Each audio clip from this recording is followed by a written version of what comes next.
Hello everybody. This is our second lecture on the topic plant breeding and genetics from the book निमराज सुंडा। Lecture 1 में हमने देखा है इस यूनिट के इंट्रोडक्शन के बारे में और कुछ बेसिक चीज़ें, और लेक्चर 2 में हम सेल से स्टार्ट करने वाले हैं। So let's get started.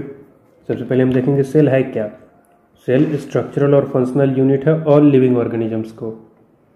जो भी लिविंग ऑर्गेनिजम्स हैं उन सबका स्ट्रक्चरल और फंक्शनल यूनिट सेल ही है, except virus, viroids and prions.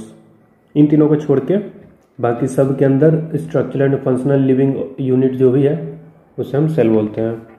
अगर सेल के साइज़ की बात करें तो वो बहुत ही ज़्यादा वेरिएबल होता है। अगर आप स्मॉलेस्ट सेल के साइज़ को देखेंगे तो वो 0.2 to 0.5 माइक्रॉन्स का होता है। कुछ बैक्टीरिया उसके एग्जाम्पल है। और आप लार्जेस्ट सेल की अगर बात करें तो 75 मिलीमीटर तक का हो जाता है, जैसे कि ऑस्ट्रिच एग। ऑस्ट्रिच जो एग लेआउट करती है वो पूरा एक इंडिविजुअल सेल ही होता है और उसका साइज 25 mm तक होता है। यहाँ पे लॉन्गेस्ट सेल नहीं दिया है, बट लॉन्गेस्ट सेल का भी एग्जांपल ध्यान में रखेंगे आप लोग, ह्यूमन नर्व सेल। आगे हम सेल के अंदर के जो भी स्ट्रक्चर्स मिलते हैं उनकी बात करेंगे। तो सेल के सबसे बाहर के कवरिंग को सेल वॉल बोलते हैं। ये सिर्फ प्लांट सेल्स में होता है। प्लांट सेल सराउंडेड होते हैं एक नॉन लिविंग रिजिड कोट से। उस नॉन लिविंग रिजिड कोट को ही हम लोग सेल वॉल बोलते हैं, और यह सेल वॉल सिक्रीट और मेंटेन किया जाता है प्रोटोप्लाज्म के द्वारा। यूनिट 1 में हमने देखा था अच्छे से प्रोटोप्लाज्म क्या है, प्रोटोप्लास्ट क्या है, साइटोप्लाज्म क्या है, सब कुछ समझे थे हम लोग। तो अगर आपने लेक्चर 1 नहीं देखा है तो उसको जरूर देखें। अब देखते हैं सेल वॉल का मेन फंक्शन क्या है। तो यह प्लांट सेल को डेफिनिट शेप प्रोवाइड करता है क्योंकि यह रिजिड है, मैकेनिकल सपोर्ट प्रोवाइड करता है और स्ट्रेंथ प्रोवाइड करता है टिश्यूज और ऑर्गन्स को।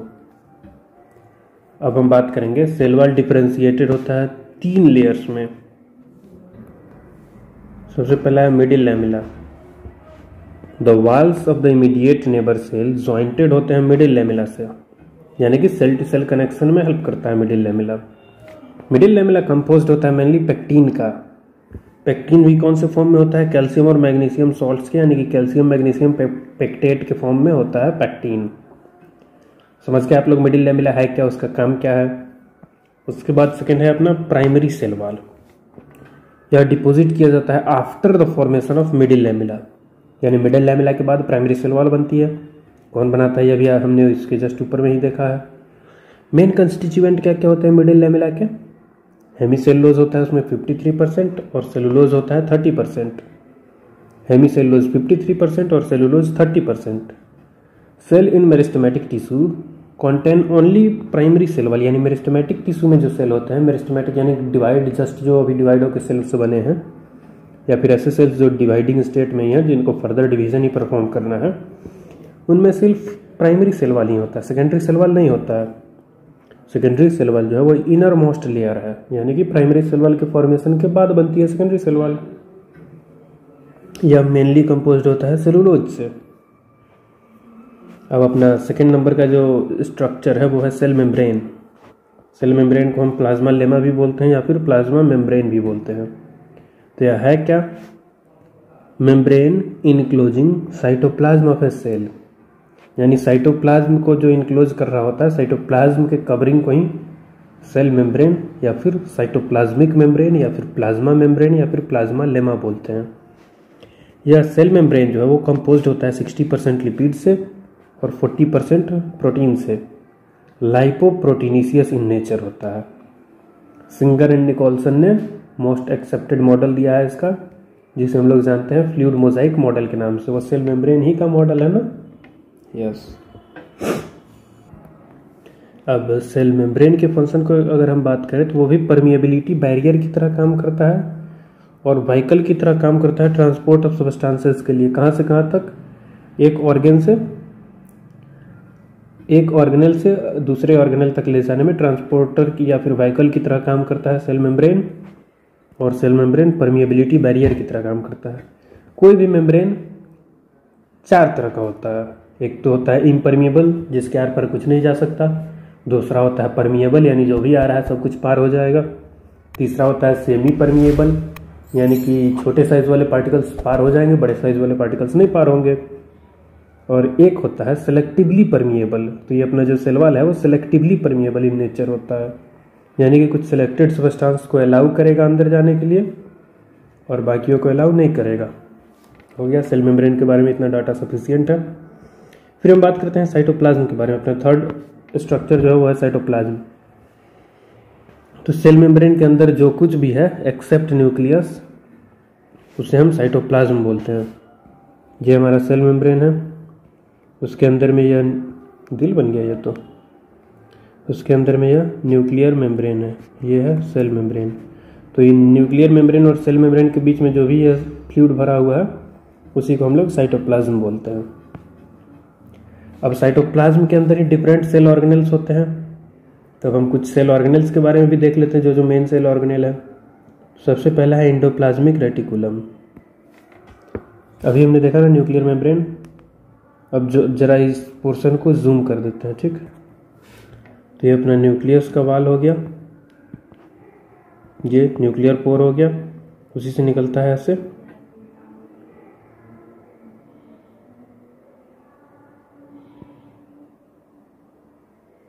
ये होता है एंडोप्लाज्मिक रेटिकुलम, ठीक। एंडोप्लाज्मिक रेटिकुलम एक एक्सटेंसिव नेटवर्क है मेम्ब्रेन इनक्लोज्ड स्पेस का। An extensive network of membrane enclosed space is called endoplasmic reticulum, जिसे हम शॉर्ट में ER भी बोलते हैं। यह एंडोप्लाज्मिक रेटिकुलम जो है कहाँ कहाँ नहीं पाया जाता है? RBC के सेल्स में नहीं पाया जाता है, यानी कि रेड ब्लड कॉर्पसेल्स में नहीं पाया जाता है, एग और एम्ब्रियोनिक सेल में नहीं पाया जाता है, प्रोकैरियोटिक सेल में भी नहीं पाया जाता। एक्चुअली कोई सा भी membrane bound cell organelle prokaryotic cell में नहीं पाया जाता है। अब यह एंडोप्लाज्मिक रेटिकुलम भी है, यह भी दो तरह का होता है। पहला तो है स्मूथ एंडोप्लाज्मिक रेटिकुलम, दूसरा है रफ एंडोप्लाज्मिक रेटिकुलम। ये डायग्राम एक बार फिर से आप लोग देखिए और जूम करेंगे इसको। इसी डायग्राम में जहाँ राइबोसोम्स लगे होते हैं वो पोर्शन हो जाता है rough endoplasmic reticulum, rough endoplasmic reticulum. और जिस पोर्शन में राइबोसोम्स नहीं लगे हैं, एकदम स्मूथ है, उसे हम लोग बोलते हैं स्मूथ एंडोप्लाज्मिक रेटिकुलम, ठीक है। Back to normal size. Smooth endoplasmic reticulum की बात करें तो उसके दोनों आउटर और इनर सरफेस जो होते हैं वो रेगुलर और स्मूथ होते हैं। No protein synthesis takes place in smooth endoplasmic reticulum, क्योंकि प्रोटीन सिंथेसिस के लिए राइबोसोम्स का होना कंपलसरी है और स्मूथ एंडोप्लाज्मिक रेटिकुलम में राइबोसोम है नहीं, तो प्रोटीन सिंथेसिस होगा नहीं। स्मूथ एंडोप्लाज्मिक रेटिकुलम जो है वो प्रोवाइड करता है स्ट्रक्चरल बेस, किसके लिए? Synthesis of certain types of steroids के लिए, जैसे कि कोलेस्ट्रॉल सिंथेसाइज होता है, प्रोजेस्टेरॉन सिंथेसाइज होता है, टेस्टोस्टेरोन सिंथेसाइज होता है। कहाँ से? स्मूथ एंडोप्लाज्मिक रेटिकुलम से। अब रफ एंडोप्लाज्मिक रेटिकुलम की बात करें तो आउटर सरफेस जो है रफ एंडोप्लाज्मिक मेम्ब्रेन का वो रफ इन अपीयरेंस होता है, इसीलिए तो नाम है रफ एंडोप्लाज्मिक रेटिकुलम। और रफ होता क्यों है? क्योंकि उससे अटैच्ड होते हैं ribosomes. Rough endoplasmic reticulum mainly compose होता है सिस्ट्रॉन्स का, और यह सिस्ट्रॉन्स का काम क्या होता है? कह सकते हैं प्रोटीन सिंथेसिस। तो रफ एंडोप्लाज्मिक रेटिकुलम उन सेल्स में ज़्यादा मिलता है जो एक्टिवली इन्वॉल्व होते हैं प्रोटीन सिंथेसिस में, यानी कि रफ एंडोप्लाज्मिक रेटिकुलम का फंक्शन क्या है? Protein synthesis. ये देखिए एक बार function, it provides structural base for the synthesis of protein. वो स्टेरॉइड्स के लिए स्ट्रक्चरल बेस प्रोवाइड कर रहा था, और स्टेरॉइड्स के एग्जांपल थे कोलेस्ट्रॉल, प्रोजेस्टेरॉन, टेस्टोस्टेरोन। और यह प्रोटीन सिंथेसिस के लिए स्ट्रक्चरल बेस प्रोवाइड करता है rough endoplasmic reticulum. Rough endoplasmic reticulum provides channel for the transport of materials among cell organelles, यानी कि एक सेल के अंदर में ही मटेरियल के ट्रांसपोर्ट के लिए कौन रिस्पॉन्सिबल है? Rough endoplasmic reticulum. तो नेक्स्ट ऑर्गन अपना है राइबोसोम। राइबोसोम का नाम अभी अभी आपने सुना, यह रफ एंडोप्लाज्मिक रेटिकुलम से अटैच्ड होता है, प्रोटीन सिंथेसिस में हेल्प करता है। तो राइबोसोम जो है वो ऐसे पार्टिकल्स हैं जिनका साइज होता है 200 एंगस्ट्रॉम डायमीटर होता है, यानी कि सर्कुलर पार्टिकल्स हैं। स्ट्रक्चर अभी हमने एंडोप्लाज्मिक रेटिकुलम के ऊपर जो अटैच करा था वो इसी शेप में किया था ना, सर्कुलर था ना। यहाँ एंगस्ट्रॉम का मतलब पता है ना, 10⁻⁻10 मीटर होता है, पता होना चाहिए इतना तो। राइबोसोम ऐसे पार्टिकल्स होते हैं जिनका साइज 200 एंगस्ट्रॉम होता है डायमीटर, और ये कंपोज्ड होते हैं RNA एंड प्रोटीन्स के। आरएनए से ही कोड आता है और प्रोटीन सिंथेसिस होता है। राइबोसोम इसीलिए प्रोटीन सिंथेसिस का यूनिट बोला जाता है, इसको साइट ऑफ प्रोटीन सिंथेसिस बोला जाता है। राइबोसोम खुद सिंथेसाइज और असेंबल होता है न्यूक्लियोलस में। सिंथेसाइज तो समझ आ गया, असेंबल का क्या मतलब होता है?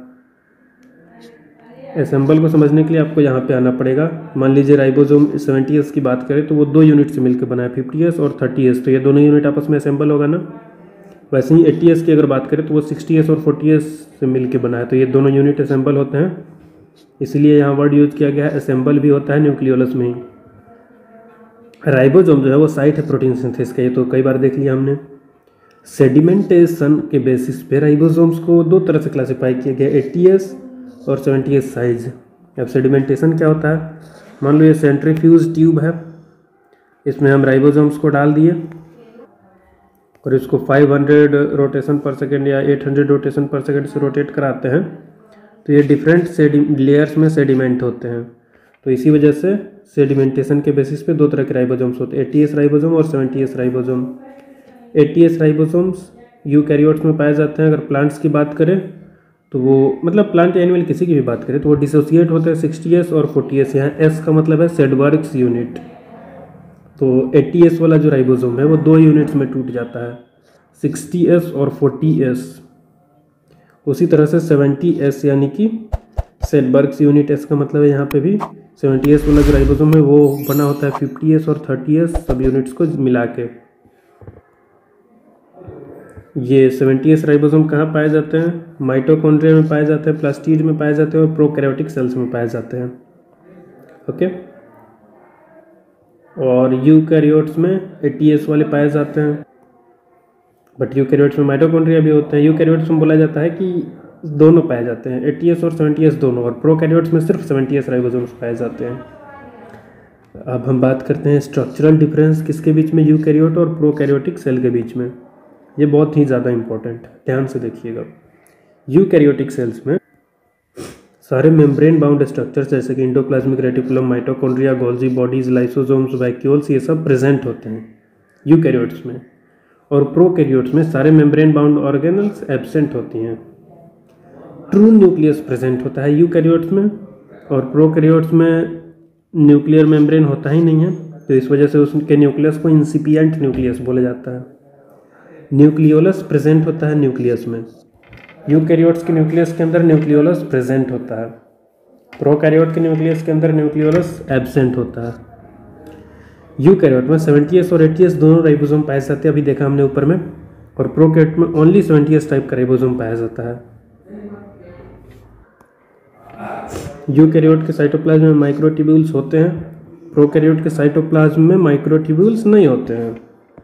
एक लास्ट पॉइंट है कि सेल ऑफ हायर प्लांट और एनिमल जो होते हैं वो यूकैरियोटिक होते हैं, और बैक्टीरियल सेल प्रोकैरियोटिक। फंजाई में एक ही एग्जांपल है प्रोकैरियोट का, फंजाई यहाँ नहीं होना चाहिए, फंजाई मेनली यूकैरियोटिक ही होता है। 5 किंगडम क्लासिफिकेशन जो दिया गया है ना, Monera, protista, fungi, Plantae, animalia, तो सिर्फ मोनेरा ही प्रोकैरियोटिक है, ये सब यूकैरियोटिक है। ओके, नेक्स्ट सेल ऑर्गेनेल की हम बात करें तो वो है गोल्जी बॉडी। कैमलियो गोल्जी ने इसको डिस्कवर करा था। गोल्जी बॉडी को हम इंडो मेम्ब्रेन सिस्टम भी बोलते हैं, बिकॉज ये एसोसिएटेड होता है एंडोप्लाज्मिक रेटिकुलम से और लाइसोसोम्स से। Provides site for the synthesis of lytic enzymes के सिंथेसिस के लिए साइट प्रोवाइड करता है, जिस राइबोसोम प्रोटीन सिंथेसिस के लिए साइट प्रोवाइड कर रहा था। तो गोल्जी बॉडी लाइटिक एंजाइम्स के सिंथेसिस में हेल्प करता है और सपोर्ट करता है सेल वॉल फॉर्मेशन को। बढ़िया। अब हम देखते हैं लाइसोसोम क्या होते हैं। Produced from the Golgi complex, Golgi complex से बनते हैं लाइसोसोम, और यह साइट होता है हाइड्रोलाइटिक एंजाइम्स का। लाइसोसोम्स में हाइड्रोलाइटिक एंजाइम्स भरे होते हैं, मेनली एसिड फॉस्फेटेज होता है। लाइसोसोम्स होता है कॉमन होता है एनिमल सेल्स में, लेकिन प्लांट सेल्स में भी प्रेजेंट होता है। मेन फंक्शन क्या है, चूँकि इसमें हाइड्रोलाइटिक एंजाइम्स भरे होते हैं, तो लाइसोसोम इसका मेन फंक्शन क्या होता है, ऑटोलाइसिस होता है। और लाइसोसोम को हम सुसाइडल बैग भी बोलते हैं, क्योंकि इसमें हाइड्रोलाइटिक एंजाइम बने हैं और अगर यह फट गया तो ये सेल को ही डाइजेस्ट कर देता है, तो इस वजह से हमको इसको सुसाइडल बैग भी बोलते हैं, क्योंकि इसके फटते ही सेल सुसाइड कर लेता है यानी मर जाता है। नेक्स्ट सेल ऑर्गेनेल की बात करें तो वह है peroxisome. Peroxisome mainly occur in photosynthesizing cell of higher plants and concern होता है ग्लाइकोलेट मेटाबॉलिज्म से या फिर photo respiration in C3 plants, क्योंकि C4 प्लांट्स में फोटो रेस्पिरेशन होता ही नहीं है। पेरोक्सीसोम भी देख लिया हमने। नेक्स्ट अपना सेल ऑर्गेनेल कौन सा है? स्फेरोसोम। स्फेरोसोम के बारे में देखते हैं। ये भी साइट है हाइड्रोलाइटिक एंजाइम्स का, और इसके बारे में खास बात है कि प्लांट सेल्स में ही केवल पाया जाता है। स्फेरोसोम सिर्फ प्लांट सेल में पाया जाता है, एनिमल सेल में नहीं पाया जाता है। स्फेरोसोम कंटेन 98% लिपिड। 98% इसमें लिपिड ही भरा होता है। इसमें हाइड्रोलाइटिक एंजाइम जो है वो फंक्शन मेनली होता है लिपिड स्टोरेज का। फंक्शन इसका हो सकता है लिपिड स्टोरेज, क्योंकि इसमें लिपिड ही भरा हुआ है भाई, दिख रहा है सामने, तो उसी से फंक्शन का पता चल जाएगा। नेक्स्ट अपना सेल ऑर्गेनेल है कौन सा? ग्लाइऑक्सीसोम। यह ग्लाइऑक्सीसोम कंसर्न होता है ग्लाइऑक्सिलेट मेटाबॉलिज्म से और हेल्प करता है कन्वर्जन में। किसके कन्वर्जन में? जर्मिनेटिंग सीड के लिपिड्स जो प्रेजेंट होते हैं, जर्मिनेटिंग सीड के जो लिपिड प्रेजेंट होते हैं उनका कन्वर्जन ये करा देता है कार्बोहाइड्रेट में, और जर्मिनेशन में कहीं ना कहीं हेल्प करता है। अब नेक्स्ट ऑर्गेनेल देखेंगे तो वह है वैक्यूल। तो प्लांट सेल में 1 या उससे ज़्यादा भी वैक्यूल होता है जो कि वेरिएबल होता है साइज में, और वैक्यूल में सैप होता है, वैक्यूलर सैप होता है। Large part of the cytoplasm यानी कि approx 90% of the cytoplasm vacuoles से भरा होता है। वैक्यूल्स जो है वो एक मेम्ब्रेन से सराउंडेड होते हैं, यानी कि मेम्ब्रेन बाउंड ऑर्गेनेल हैं। और हो भी क्यों ना, अगर मेम्ब्रेन बाउंड नहीं होगा तो उसमें सैप रहेगा कैसे? और जिस मेम्ब्रेन से वैक्यूल बाउंड होता है उसको हम लोग बोलते हैं टोनोप्लास्ट। अगला अपना ऑर्गेनेल जो है वो है सेंट्रियोल। अभी हमने देखा था स्फेरोसोम सिर्फ प्लांट सेल में होता है, वैसे ही सेंट्रियोल जो है वो सिर्फ एनिमल सेल्स में कन्फाइंड होता है, प्लांट सेल में नहीं पाया जाता। अपना नेक्स्ट ये माइटोकॉन्ड्रिया भी एक सेल ऑर्गेनेल ही है, तो उसके बारे में पढ़ते हैं। माइटोकॉन्ड्रिया क्या है? Mitochondria are the site of Kreb cycle and electron transport chain, यानी क्रेब साइकिल माइटोकॉन्ड्रिया में ही होती है। ETS यानी कि इलेक्ट्रॉन ट्रांसपोर्ट चेन भी माइटोकॉन्ड्रियल मेम्ब्रेन में ही होता है। नेक्स्ट पॉइंट है it is originated by fusion of pre existing mitochondria. Fission और फ्यूजन पता है ना? Fission is simply dividing into 2, यानी कि एक न्यूक्लियस से डिवाइड होकर 2 न्यूक्लियस बन जाता है, तो उसे हम न्यूक्लियर फीजन कहते हैं। और फ्यूजन उसका उल्टा होता है, 2 लाइटर न्यूक्लियस मिक्स होकर और एक न्यूक्लियस बनाते हैं, तो उसमें एनर्जी भी रिलीज होती है। तो ये होता है फ्यूजन और फ्यूजन। एक एवरेज सेल में यानी कि एक नॉर्मल सेल में 200 to 800 माइटोकॉन्ड्रिया प्रेजेंट होते हैं। माइटोकॉन्ड्रिया जो वो सराउंडेड होता है 2 कॉन्सेंट्रिक यूनिट से, यानी कि 2 कॉन्सेंट्रिक मेम्ब्रेन से, और उन मेम्ब्रेन्स का नाम होता है outer membrane and inner membrane. Mitochondria जो है वो रेस्पिरेशन में हेल्प करता है, सभी को पता है। तो जो रेस्पिरेटरी कॉम्प्लेक्स है उसमें 3 एंजाइम कॉम्प्लेक्स होते हैं। पहला तो NADH डिहाइड्रोजिनेज कॉम्प्लेक्स, दूसरा है BC1 कॉम्प्लेक्स, और तीसरा है साइटोक्रोम ऑक्सीडेज कॉम्प्लेक्स। ये एंजाइम्स जो है वो एम्बेडेड होते हैं इनर मेम्ब्रेन में, और यही इनर मेम्ब्रेन जिसमें ये एंजाइम इनफोल्डेड होते हैं, उसी के एम्बेडेड होते हैं, उसी के इनफोल्डिंग्स को हम लोग क्रिस्टी बोलते हैं। ये माइटोकॉन्ड्रिया का अगर एक रफ डायग्राम बनाए तो ये आउटर मेम्ब्रेन हो गया, उसके अंदर जो इनर मेम्ब्रेन होता है वो इस तरह से इनफोल्डेड होता है। ये होता है माइटोकॉन्ड्रिया का डायग्राम। ये है आउटर मेम्ब्रेन और ये है इनर मेम्ब्रेन। तो इस इनफोल्डिंग की वजह से देख रहे हो ना, इनर मेम्ब्रेन का सरफेस एरिया मल्टीपल टाइम्स बढ़ गया, और इसी में ETS भी चलता है। यह क्रिस्टी जो बन रहा है वो ग्रेटली इंक्रीज कर देता है इनर मेम्ब्रेन के साइज को, आई मीन एरिया को, और यहीं पे इलेक्ट्रॉन ट्रांसपोर्ट चेन भी चल रहता है। Space of the inside the inner membrane उसको बोलते हैं हम लोग मैट्रिक्स, यानी यह जो स्पेस है ये इनर मेम्ब्रेन, और ये इसके अंदर का जो भी मैट्रिक्स है इसे हम लोग क्या बोलते हैं? मैट्रिक्स। इनर मेम्ब्रेन के अंदर के स्पेस को हम लोग क्या बोलते हैं? Matrix. It contains a variety of transport proteins. Matrix में डिफरेंट टाइप्स के ट्रांसपोर्ट प्रोटीन्स होते हैं जो कि उसे सेलेक्टिवली परमिएबल बनाते हैं, जो भी मॉलिक्यूल इसके अंदर मेटाबोलाइज हो रहा होता है उसके लिए। In addition to proteins it contains या फिर it carries out ETS, electron transport chain. और ATP भी सिंथेसाइज होता है मैट्रिक्स में। मैट्रिक्स क्या है अभी हमने देख लिया। माइटोकॉन्ड्रिया में जो रेस्पिरेटरी चेन है वो कैरी आउट करता है ऑक्सीडेटिव फॉस्फोराइलेशन। यह ऑक्सीडेटिव फॉस्फोराइलेशन जो है जनरेट करता है मोस्ट ऑफ द ATP कहाँ, एनिमल सेल में। इसी वजह से माइटोकॉन्ड्रिया को power house of the cell भी बोला जाता है। अब हम नेक्स्ट की बात करते हैं, वो है क्लोरोप्लास्ट। क्लोरोप्लास्ट थोड़ा बहुत तो पता ही होगा इसके बारे में। ये होता है actual site of photosynthesis. Chloroplast he actual site है फोटोसिंथेसिस का। क्लोरोप्लास्ट में क्लोरोफिल होता है, और यह क्लोरोफिल कैसा होता है, ग्रीन कलर का होता है, और इसी वजह से प्लांट के लीफ वगैरह जो भी पोर्शन होता है वो ग्रीन अपीयरेंस होता है। क्लोरोप्लास्ट के अंदर क्लोरोफिल होता है जो कि ग्रीन कलर का होता है। The membrane free space enclosed bye membranes. कौन सा मेम्ब्रेन, क्लोरोप्लास्ट मेम्ब्रेन से जो मेम्ब्रेन फ्री स्पेस इनक्लोज्ड होता है उसे हम स्ट्रोमा बोलते हैं। और उस स्ट्रोमा के अंदर एम्बेडेड होते हैं 40 to 80 ग्रेना, और हर एक ग्रेना में 5 से 25 फ्लैट सिस्टर्नी स्टॉक्स होते हैं, और टॉप ऑफ ईच अदर वो एक के ऊपर एक ऐसे इसके ऊपर ऐसे स्टॉक्ड होते हैं, ठीक। और इनको मिला के ये सिस्टर्नी जो है एक के ऊपर एक ऐसे हैं, और इन सब के ग्रुप को मिला के हम लोग थैलाक्वाइड्स बोल देते हैं, ठीक। और ये थैलाक्वाइड्स हैं कहाँ, स्ट्रोमा में ही हैं। और उनके अंदर क्वांटासोम होते हैं 250 to 300 फोटोसिंथेटिक यूनिट्स।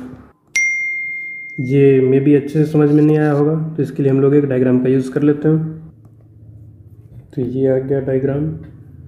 ये सबसे बाहर वाला आउटर मेम्ब्रेन है, ये इनर मेम्ब्रेन स्पेस है, इंटर मेम्ब्रेन स्पेस है। इंटर का मतलब होगा ना दो के बीच, तो आउटर मेम्ब्रेन और इनर मेम्ब्रेन के बीच का जो स्पेस है उसे हम बोलते हैं इंटर मेम्ब्रेन स्पेस। ये इनर मेम्ब्रेन है।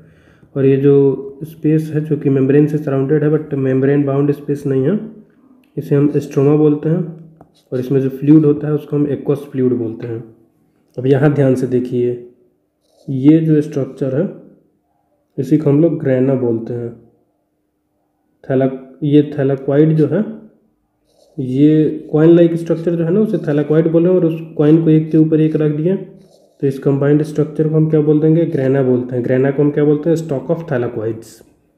और ये दो ग्रेना को कनेक्ट करने वाले मेम्ब्रेन को हम लेमा बोलते हैं। और एक थैलाक्वाइड के अंदर का जो स्पेस होता है, जैसे एक थैलाक्वाइड को जूम कर दें हम, तो ये एक थैलाक्वाइड के अंदर का जो स्पेस है ये बीच वाला, उसको हम लोग क्या बोलते हैं, ल्यूमेन बोलते हैं। बढ़िया है, अब आपको समझ आ गया होगा सब कुछ। अब ये देखिए, क्लोरोप्लास्ट के अलावा प्लांट सेल में दो और टाइप के प्लास्टिड्स होते हैं। पहला तो है ल्यूकोप्लास्ट, दूसरा है क्रोमोप्लास्ट। ल्यूकोप्लास्ट के बारे में देख लीजिए। ल्यूकोप्लास्ट जो है वो कलरलेस प्लास्टिड है, और उसका फंक्शन क्या है, स्टोर करता है स्टार्च, प्रोटीन और फैट को। ल्यूकोप्लास्ट कलरलेस है और स्टोर करता है स्टार्च, प्रोटीन एंड फैट को। नेक्स्ट जो है अपना वो है क्रोमोप्लास्ट। क्रोमोप्लास्ट क्या करता है, ये कंटेन करता है पिगमेंट्स को अदर देन क्लोरोफिल। क्लोरोफिल के अलावा जो भी पिगमेंट्स हैं उनको ये क्रोमोप्लास्ट कंटेन करता है, जैसे कि फाइकोसाइनिन, फ्यूकोजेंथीन, ये सब एंथोसाइनिन, ये सब पिगमेंट को क्रोमोप्लास्ट कंटेन करता है, यानी कि स्टोर करता है। उसके बाद हम देखते हैं न्यूक्लियस के बारे में। सभी को पता है न्यूक्लियस के बारे में कि न्यूक्लियस कंटेन्स क्रोमोसोम यानी कि जेनेटिक मटेरियल को कंटेन करता है, और यह जेनेटिक मटेरियल ये कंट्रोल करता है फंक्शन ऑफ द सेल को। इसलिए न्यूक्लियस को ब्रेन ऑफ द सेल भी बोला जाता है या फिर CPU ऑफ द सेल भी बोला जाता है। By having almost all the genetic information of the cell, क्योंकि सेल से रिलेटेड सारे जेनेटिक इन्फॉर्मेशन कहाँ होते हैं, जेनेटिक मटेरियल में ही होते हैं। और वह जेनेटिक मटेरियल DNA RNA के फॉर्म में होता है, और वो कंडेंस होकर क्रोमोसोम बना रहे होते हैं। इट प्रोड्यूसेस यानी कि nucleus produces tRNA, mRNA and certain other RNAs। हमने पहले भी पढ़ा है। राइबोसोम किस किस का मिलकर बना होता है, आरएनए और प्रोटीन। और यह राइबोसोम सिंथेसाइज कहाँ होता है? न्यूक्लियोलस में, यानी कि न्यूक्लियस के अंदर। तो सारी चीज़ें इंटरलिंक्ड है अगर आप अच्छे से समझने की कोशिश करें तो। हमारा यूनिट 2 जो है वो है यूनिट सेल डिवीज़न का। सेल के बेसिक स्ट्रक्चर और फंक्शन के बारे में हमने पढ़ लिया। अब हम लेक्चर 3 में पढ़ेंगे सेल डिवीज़न के बारे में। Till then keep learning and keep smiling. Bye bye.